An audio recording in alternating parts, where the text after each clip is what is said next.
말씀 열왕기상 19장 1절에서 8절까지입니다. 구약성경 549페이지에 있습니다.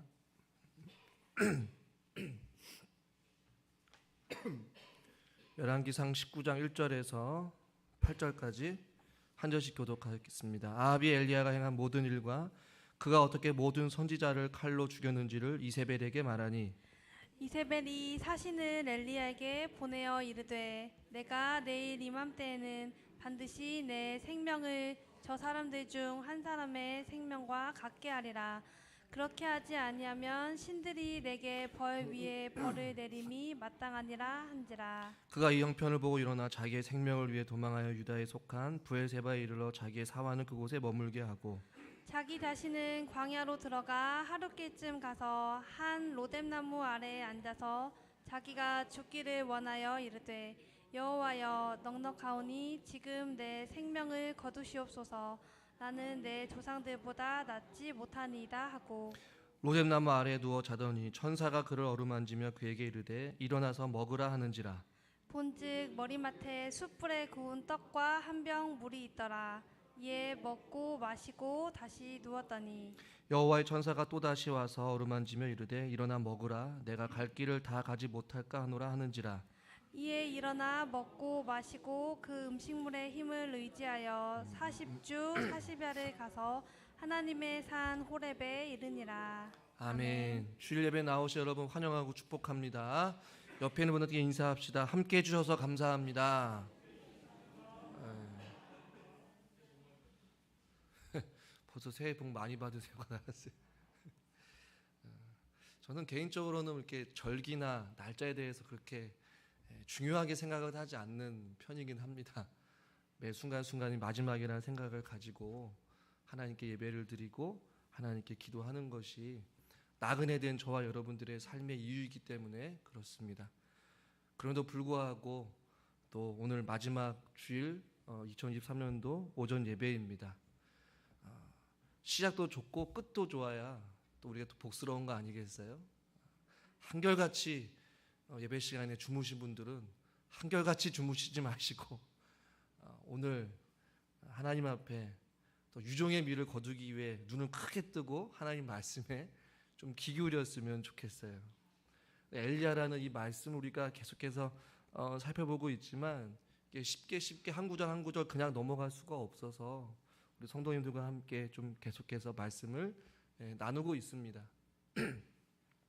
믿음 생활을 하면서 제가 우리 교회를 다니면서 또 섬기면서 제 나름대로 진단한 부분들이 여러 부분이 있지만 그 가운데 하나는 무엇이냐면 우리 사랑하는 성도님들이 참 많이 지쳐 있다 혹은 많이 힘들어 한다라는 것이죠.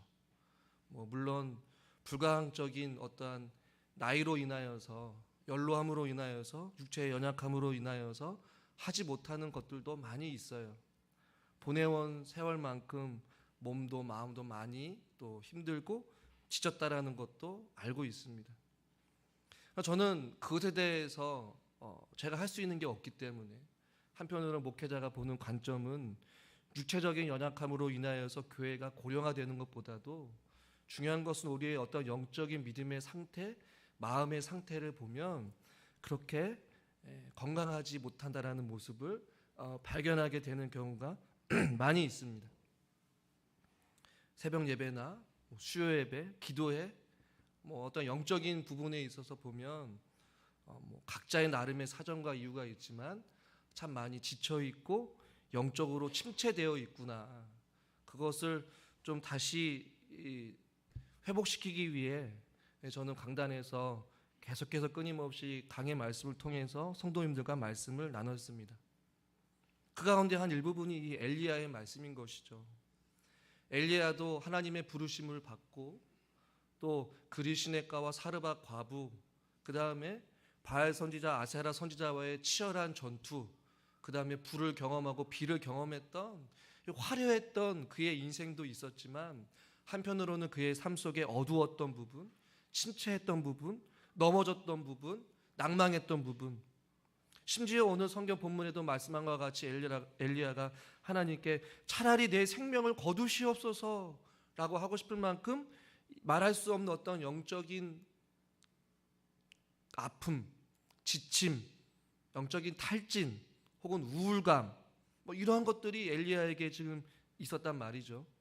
그런데 오늘 이러한 엘리야를 하나님께서 그냥 내버려 두시느냐 혹은 찾아가서 그를 책망하시느냐, 결코 그렇지 않다라는 것이에요. 엘리야 스스로가 모든 것을 지금 포기한 상태입니다. 로뎀 나무 아래 자기의 신세를 한탄하면서 주님 나의 생명을 거두어 주시옵소서, 이러한 말, 자기 자신을 던지고 죽기를 원했던 엘리야의 모습, 선지자의 소명도, 이스라엘의 어떤 영적 갱신에 대한 소망도, 갈멜산의 승리에 대한 어떤 그 기쁨도 다 사라져 버렸고, 이제 엘리야는 완전히 포기한 상태로 지금 로뎀 나무 아래 주저앉아 있는 것이죠. 마치 이 엘리야의 주저앉아 있는, 로뎀 나무 아래 주저앉아 있는 이 모습과 어떻게 보면 우리 사랑하는 성도님들이 좀 힘들어하고 지쳐있는 그런 영적으로든 육체적으로든 심리적으로든 어떤 그런 모든 상황 가운데 조금은 힘들어하고 있는 그런 영적인 상태와 유사하지 않을까라는 생각을 해보게 됩니다. 물론 다 그렇다는 건 아니지만요. 그 엘리야의 몰골을 보시는 그 하나님의 여러분 심중이 어땠을까요? 엘리야는 다 포기하고 내려놓으려고 했지만 하나님은 절대로 엘리야를 포기하지 않으셨습니다. 할렐루야. 한번 따라하겠습니다. 나는 포기해도 하나님은 나를 포기하지 않으십니다. 엘리야의 모습을 통해 우리는 발견하게 돼요. 아주 극에 달하는 이 엘리야의 이 심정, 이 몰골, 이 상태를 보시고 하나님의 마음도 심히 아프셨을 거예요. 그리고 엘리야에게 찾아오시죠. 찾아오신 하나님은 징계하러 오신 것이 아니에요. 로뎀 나무 아래에 있는 아무런 관심도 갖지 아니하는, 그 나무 밑에서 죽으려고 하는 그 보잘것없는 한낱 연약하게 짝이 없는 한 사람을 지금 주님께서는, 하나님께서는 찾아오신 것이죠. 여러분은 성경을 통해서 잘 알고 있죠. 잃어버린 양 한 마리를 찾기 위해 온 산을 헤매시는 분이 바로 누구이십니까? 우리 아버지 되신 분이죠. 하나님은 지치고 상처받은 자녀에게 언제나 사랑으로 다가오십니다. 이사야 42장 3절에 이렇게 말씀하죠. 같이 한번 읽겠습니다. 상한 갈대를 꺾지 아니하며 꺼져가는 등불을 끄지 아니하고 진실로 정의를 시행할 것이며. 아멘. 상한 갈대를 완전히 꺾어버리지 아니하시고 꺼져가는 등불 끄지 않으신다라고 말씀하고 있어요. 그러니까 저와 여러분이 상한 갈대와 같지 않습니까? 꺼져가는 등불과 같이 희미해진 불빛 가운데 하루하루를 살아가는 이 간헐적인 하나님의 은혜로 겨우겨우 버텨가는 믿음 생활, 예배 생활을 통하여서 그 어떠한 기쁨도 누리지 못하고 기도의 생활이 점점 멀어지고 하나님과 상관없이 살아가는 어떤 그러한 오랜 시간 동안의 그 믿음 생활 가운데 하나님은 여전히 저와 여러분들을 포기하지 아니하시고 찾아와 주신다라는 것이, 하나님은 저와 여러분의 이 생길 가운데 친히 찾아오셔서 저와 여러분들과 함께 하십니다. 이 절망과 고통, 아픔 속에, 영적인 침체 속에, 기도하지 않은 그런 상태 속에, 영적인 우울감 속에 하나님의 사랑을 잃어버린 채 살아가는 우리들을 그냥 내버려 두지 않는다는 것이, 늘 언제나 우리와 함께 계시지만 우리가 그것을 못 느끼는 것이죠. 주님은 여전히 우리 곁에 계십니다. 여러분들이 로뎀 나무의 안에 깊이 잠들고 있고 쓰러져 있고 하나님과 단절된 삶을 살아가는 것과 같은 그런 사막에 마치 그늘에 앉아 있는 것처럼 앉아 있다 할지라도 주님이 엘리야의 그 로뎀 나무 아래, 광야에서 더 깊은 곳으로 들어가서 로뎀 나무 아래 주저앉아 있고 힘들어하는 그 영혼을 찾아가신 것처럼 우리 하나님께서는 여러분들의 삶을 아시고 지금도 함께 하시고 여러분들에게 찾아오신 줄 믿으시기를 바랍니다. 그리고 하나님께서 그러한 엘리야, 로뎀 나무에 주저앉아 있는 엘리야를 향해서 가장 먼저 하신 것이 여러분 무엇인 줄 아십니까? 우리 5절 말씀을 같이 한번 읽겠습니다. 5절.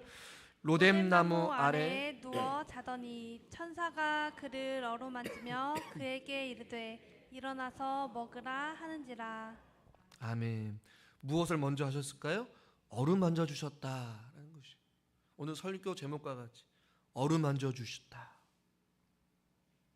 이 말씀을 곰곰이 생각해 봤어요. 누군가 나를 어루만져 준다. 지금 엘리야는 극히 외로웠을 거예요. 두려움이 있었고 고독함이 있었고 지침이 있었고 죽고 싶은 마음이 있었단 말이에요. 근데 누군가가 찾아와서 자기를 어루만져 주니 그 손길이 얼마나 따뜻했겠어요. 이 어루만져 주다라는 단어를 제 나름대로 재해석해 보면 하나님께서 엘리야를 보듬어 주셨을 거란 말이에요. 위로하시고 격려하시고 토닥토닥 해주시면서 말하지 않다도 그 어떠한 어루만지심 속에 엘리야의 마음이 싹 녹았을 거란 말입니다. 그리고 일어나 먹으라. 왜냐하면 엘리야는 영적으로도 지쳐있을 뿐만 아니라 육체적으로도 탈진한 상태에 있었기 때문에 그래요. 바알 선지자 450명을 직접 본인이 죽였으니 얼마나 힘들었겠습니까? 갈멜산에서 이스라엘까지 이르렀을 때에 26km나 되는 그 거리를 마차보다 더 빨리 뛰어나갔으니 육체적으로 얼마나 지쳤냔 말이에요. 그리고 체레단 북단까지 도망쳐서 광야에 이르렀고 또 로뎀나무 아래에 있었으니 완전한 탈진 상태에 있었을 거란 말입니다. 그런 엘리야의 상한 마음은 어루만져 주시고 그의 육체적으로 지쳐있는 그 상태에 있는 엘리야에게 일어나 먹으라. 머리밭에 숯불이 구운 떡과 물 한 병이 있었다라고 이렇게 말씀하고 있어요. 그러니까 우리 주님은 그냥 말로만 힘내라, 두려워하지 말라, 염려하지 말라, 근심하지 말라, 힘을 내라, 이렇게만 하신 분이 절대로 아니라는 것이죠. 실질적인 도움을 주시고 실질적인 그의 필요를 채워주시고 공급해 주시는 하나님이신 줄 믿으시길 바랍니다. 야고보서 2장 15절 16절을 보면 만일 형제나 자매가 헐벗고 일용할 양식이 없는데 너희 중에 누구든지 그에게 평안히 가라, 덥게 하라, 배부르게 하라 하며 그 몸에 쓸 것을 주지 아니하면 무슨 유익이 있겠느냐. 그러니까 우리들은 그냥 말로만 힘을 내세요. 그러나 예수님은 그의 몸에 쓸 것을 친히 채워주시고 먹이시는 하나님이신 것이. 여러분, 하나님은 엘리야를 단 한 번도 굶기신 적이 없으셨어요. 깊은 가뭄 속에서 기근 속에서도 하나님께서는 까마귀를 통해 엘리야를 그리 시냇가에서 먹이셨습니다.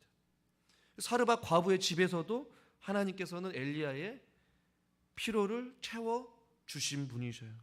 그 하나님께서 지금 로뎀나무의 영과 육이 다 지쳐버린 그 상태에 있는 엘리야를 어루만져 주시고 보듬어 주시고 위로해 주시고 또 그의 배고픔을 해결해 주시는 참 좋으신 하나님이시라는 사실이에요. 이렇게 동일하게 행하신 분이 또 계시죠. 바로 예수 그리스도. 부활하신 예수님께서 자기들을 다 버리고 도망간 제자들을 찾아가셨어요. 엘리야가 도주한 곳은 광야였고 로뎀나무였어요. 제자들 역시 마찬가지로 예수님을 버리고 갈릴리 바다에서 물고기를 잡고 있는 그 상황에 처해 있단 말이에요. 그러나 물고기를 한 마리도 잡지 못했어요. 부활하신 주님이 제자들에게 찾아가시고 또 그들을 식탁의 자리로 초대하십니다. 그리고 손수 숯불을 지피시고 떡과 생선을 구우신 모습을 우리는 볼 수 있어요. 마태복음 12장 12절 13절 같이 한번 읽어보도록 하겠습니다. 제가 12절 읽겠습니다. 예수께서 이르시되 와서 조반을 먹으라 하시니 제자들이 주님이신 줄 아는 고로 당신이 누구냐 감히 묻는 자가 없더라. 예수께서 가셔서 떡을 가져다가 그들에게 주시고 생선도 그와 같이 하시니라. 그러니까 요한복음 21장에 보면 와서 조반을 먹으라, 그리고 떡을 가지고 동일하게 그들에게 또 생선을 주면서 말씀하셨어요. 이것을 통해 우리가 알 수 있는 사실은 오직 주님만이 저와 여러분들의 영과 육을 회복시켜 주실 수 있다라는 사실입니다.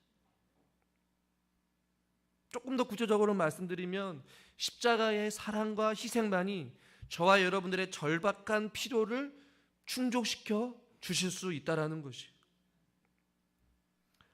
로뎀나무 안에 지쳐있는 혹시 분들 계십니까? 하나님께서 저와 여러분들의 상한 마음을 어루만져 주실 줄 믿습니다.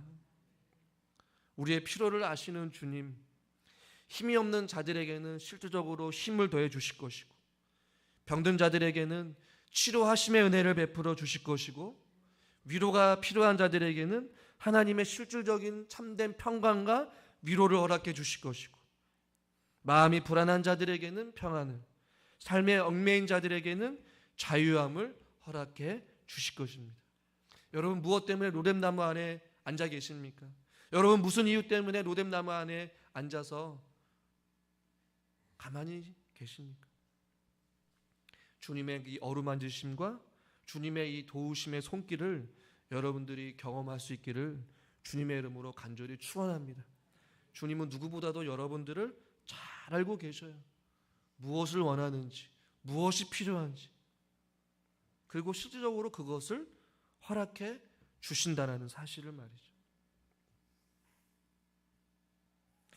더 나아가 이 엘리야가 6절 말씀에 보면 이렇게 말씀하고 있어요. 6절 말씀 한번 읽어보겠습니다.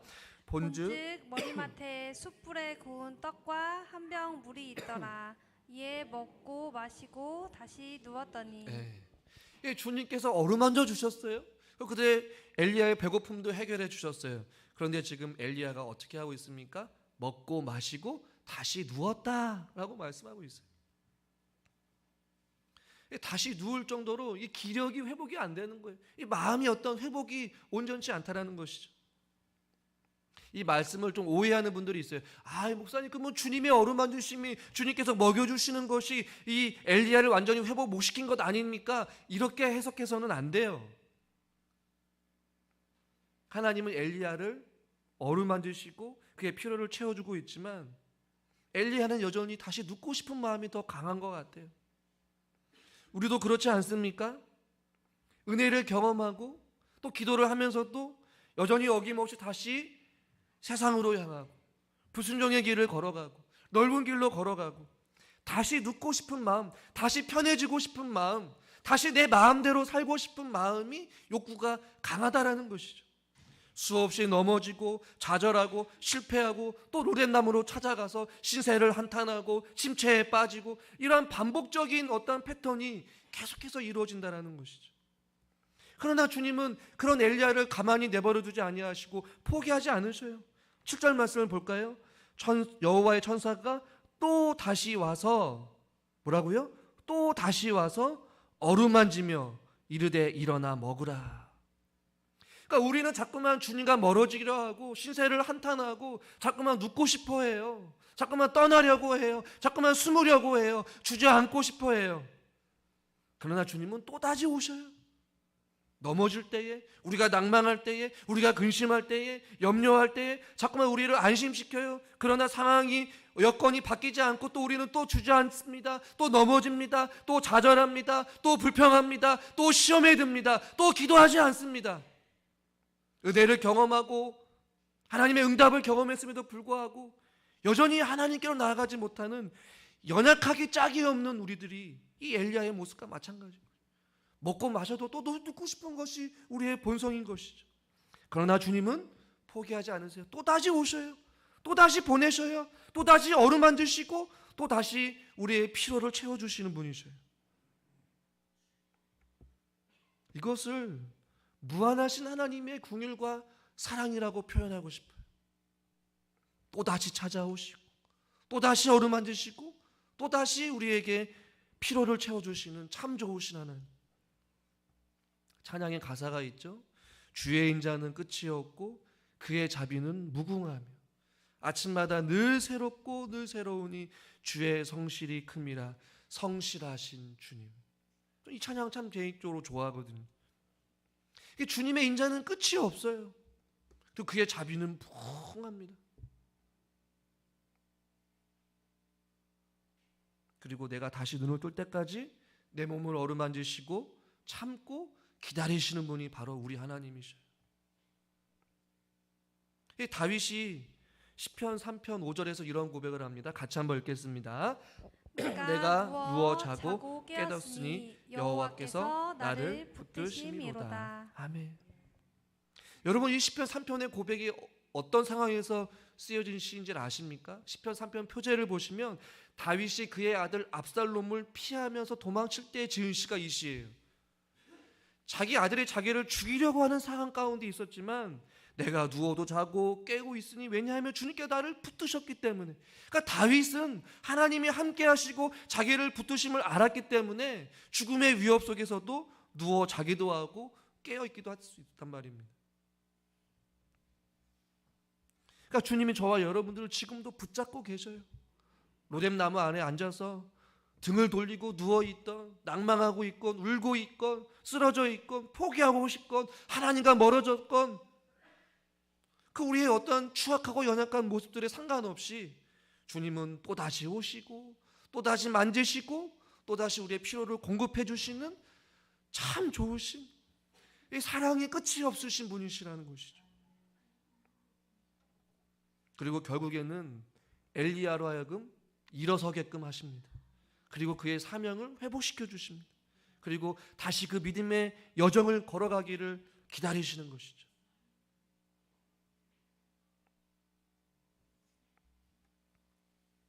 사랑하는 성도님들과 제가 다시 한 번 더 로뎀나무 아래에서 일어날 수 있기를 주님의 이름으로 축원합니다.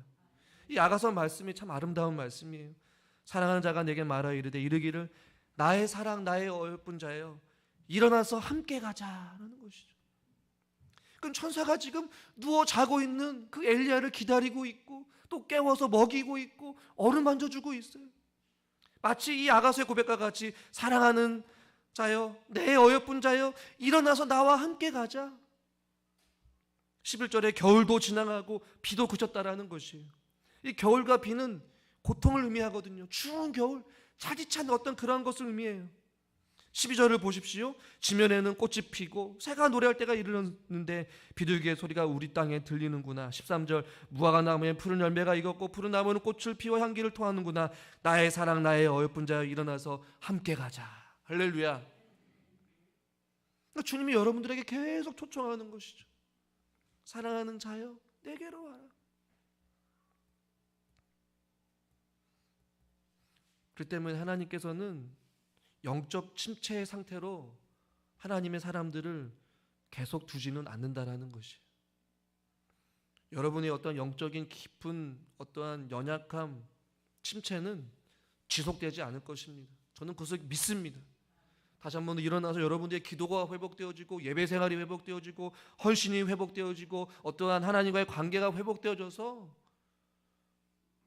여러분의 신앙의 연수만큼의 그 합당한 열매를 맺는 날이 반드시 오게 될 줄 믿습니다. 마지막으로 함께 살펴볼 것은 무엇이냐면 8절에 이제 엘리야가 회복되어서 이러한 표현이 있어요. 우리 8절 말씀 본문 같이 읽겠습니다. 이에 일어나 먹고 마시고 그 음식물의 힘을 의지하여 40주 40야를 가서 하나님의 산 호렙에 이르니라. 일어나 먹고 마시고 음식의 물의 힘을 의지하였다. 저는 이게 영과 육의 회복을 의미한다라고 봐요. 하나님의 어루만지심을 통하여서 엘리야의 그 상하고 찢겨진 마음이 위로되었다라고 확신하고 또한 그 음식을 먹고 마시고 그 힘을 의지했다는 것은 어떠한 육체적인 쉼도 반드시 필요하다는 것을 우리에게 교훈해주고 있어요. 그런데 하나님께서 엘리야를 통해 40주야를 가게 하셨는데 어디로 가게 하셨냐면 하나님 산 호렙으로 가게 하셨어요. 이게 왜 호렙일까? 이 사람은 환경과 장소의 영향을 받게 되어 있는데 성경에서 이 호렙산은 하나님께서 모세를 부르신 곳이에요. 그러니까 어떻게 보면 거룩한 산인 것이죠. 하나님의 임재를 상징하는 산. 하나님께서 엘리야를 호렙산으로 보내신 이유가 무엇일까? 바로 마치 모세를 부르신 그 산에서 하나님의 말할 수 없는 영광 가운데 다시 한 번 더 엘리야에게 성령의 능력을 부어주시려고. 할렐루야. 그를 새롭게 하기 위해서 하나님께서는 엘리야를 호렙산으로 가게 하신 것이죠. 자, 그렇다면 저 여러분들이 걸어가야 될 길은 어디일까요? 엘리야는 호렙산으로 갔어요. 그렇다면 저와 여러분들의 호렙산은 어디입니까? 하나님께서 저와 여러분들이 원하시고 인도하시는 그 길은 어디냐는 것이 바로 십자가의 길인 줄 믿으시길 바랍니다. 저와 여러분들이 십자가 아래서 안식하기를 원해요. 이제는 로뎀 나무에서 십자가의 그늘 나무 아래로 걸어갈 수 있기를 바랍니다. 주님 우리를 초청하죠. 수고하고 무거운 짐진 자들아 다 내게로 오라 내가 너희를 쉬게 하리라. 주님께서는 우리에게 말씀하셨어요. 요한복음 6장 35절 같이 읽겠습니다. 예수께서 이르시되 나는 생명의 떡이니 내게 오는 자는 결코 줄이지 아니할 터이요. 나를 믿는 자는 영원히 목마르지 아니하리라. 요한복음 4장 14절 내가 주는 물을 마시는 자는 영원히 목마르지 아니하나니 내가 주는 물은 그 속에서 영생하도록 솟아나는 샘물이 되리라. 무엇입니까? 주님 안에 생명의 떡이 있고 생명이 솟는 샘물이 있다라는 것이에요. 그 생명의 떡을 먹는 자는 영원히 줄이지도 않고 영원히 그 물을 마시는 자는 영원히 목마르지 아니한다. 무엇입니까? 그 우리의 영과 회복을 충만케 하시고 회복시켜 주시고 우리의 삶을 통하여서 살아갈 수 있는 힘과 능력을 주시는 유일한 근원자는 바로 예수 그리스도로부터 나온다라는 것이. 마치 천사에게 엘리야에게 천사가 찾아가서 그를 어루만지고 그를 먹이신 것과 같이 우리가 주님께로 나아갈 때에 생명의 떡으로 우리의 영과 육이 강건해질 수 있고 생명의 강수를 마실 때에 우리가 영원히 목마르지 아니하는 것이에요. 그러나 우리가 그 생명의 떡을 먹지 않기 때문에 그 영원한 생수의 강을 마시지 않기 때문에 우리가 자꾸만 세상에서 허방한 것, 헛된 것을 쫓고 그것에 만족하지 못한 채 계속해서 목마름과 배고픔 속에서 살아가는 것이죠. 우리의 굶주림을 채워주시고 목마름을 해결해 주실 유일한 분은 오직 예수 그리스도이십니다. 엘리야가 그 음식이 물을 힘을 의지하여서 호렙산으로 갔듯이 저와 여러분이 인생길에 걸어가는 그 십자가의 길, 주님께서 걸어가신 그 좁은 길은 예수 그리스도가 주시는 생명의 떡과 그 생명의 물을 마실 때에 걸어갈 수 있는 길이라는 것이에요. 그냥 걸어가는 길이 아니라는 것입니다. 목회자로서의 사명, 또 장로님으로서 권사로서의 주신 직분과 그 사명의 길은요 그냥 걸어가는 것이 아니에요. 신앙의 연륜으로 그런 직분으로 걸어가는 것이 결단코 아니라는 것입니다. 우리가 걸어가는 그 십자가의 길은요 바로 주님께서 주신 그 생명의 양식을 먹을 때에 걸어갈 수 있는 것이고 주님께서 주시는 그 생명의 강수를 마셔야지만이 우리가 그 길을 걸어갈 수 있다는 것입니다. 그것을 먹고 마시지 않는 자들은 그 길을 절대로 걸어갈 수가 없어요. 여러분 어디서 안식을 찾기를 원하십니까? 어디서 회복을 누리기를 원하십니까? 십자가 아래서만이 그것이 가능합니다.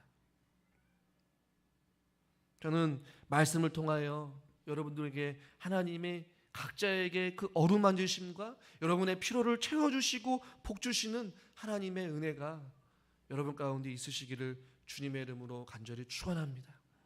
여러분 생명의 떡을 함께 먹지 않으시겠습니까? 여러분 생수의 그 강물을 주님으로부터 함께 마시지 않으시겠습니까? 그것은 오직 십자가 아래서만이 가능합니다. 그래서 주님은 초대하는 것이죠. 수고하고 무거운 짐진 자들아 이제 로뎀 나무의 안에서 신세를 한탄하며 있지 말고 다 내게로 오라는 것이. 한 해를 마무리하며 로뎀 나무 안에 앉아 있는 우리 사랑하는 성도님들요, 다시 한 번 더 우리가 십자가의 그늘 아래로 나아갑시다. 그곳에 영원한 생명이 있고 영원한 목마름이 해결해 주는 하나님의 생명의 강이 그곳에 있습니다. 기도하겠습니다. 하나님 아버지, 지쳐 있는 엘리야를 찾아가 어루만져 주시고 또 먹고 마시면서 엘리야를 회복시켜 주시는 참 좋으신 하나님 아버지, 저희들의 삶 속에서도 늘 언제나 우리와 함께 하셔서 우리의 상황과 형편을 아시는 주님, 우리의 삶을 어루만져 주시옵소서, 위로하여 주시옵소서. 그로 말미암아 생명의 떡이요 생명의 강이신 예수 그리스도 안에서 참된 평안을 누리며 우리가 다시 한 번 더 영적으로 육적으로 회복되어질 수 있는 놀라운 은혜들을 허락하여 주시옵소서. 예수님의 이름으로 기도드리옵나이다. 아멘.